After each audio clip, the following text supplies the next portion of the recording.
Tol, Oh, bakit Jonathan? may napanood ako sa TV, Gegi. Sabi mo matalino ka, di ba? Aba, oo naman. Matalino akong tao, no? Noong elementary ako, outstanding akong estudyante, pre.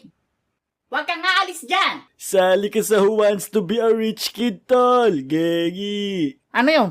Sasagot ka lang ng... Na? Hoy, Jonathan! Mga tanong nila, tol. Pwede ka na manalo ng 1,000,000, Gegi. 1,000,000? Oo, tol. Ano na kaya mabibili natin doon pag nanalo ako doon, pre? Lighter. Hindi, ano? Foil. Hindi, ano ka ba, Jonathan?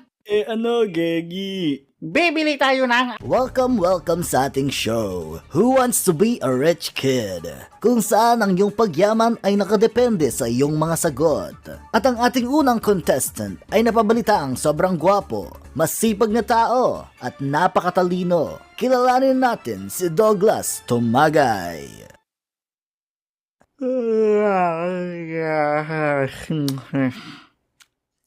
Sir, pwede na po kayo magsalita. Naka-play na? Ba't di mo sinabi?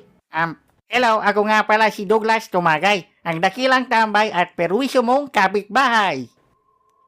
Noong bata pa ako, halata muna kapag naglalaro.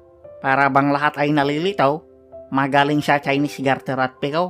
Mga labi ko'y pulang-pula. Excuse me sir, lyrics po ng Siren na yan, di ba? Kay Glock 9? Opo. Ba't mo naman sinabi? Okay na.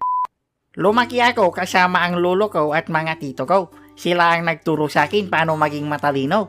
Anong English ng kahapon? Good afternoon. Mali! Nag-aaral ka ba talaga? Ano bang English noon, Pang? Yes! Paano maging mabuti sa kapwa? Good morning sir. Good morning, Kalbo. At nilayo rin nila ako sa kahit anumang bisyo. Pag nanalo man ako ng 1,000,000, sinisigurado ko na mapupunta lahat to sa inuman ay isa mabuting bagay. Bibili ako ng pulutan ay ng pagkain para sa pamilya at araw-araw akong maglalasi ay magbibigay ng tulong sa kapwa. Ako si Douglas Tumagay at naniniwala ako sa kasabihang pag binato ka ng bato, ibenta mo kay Jonathan.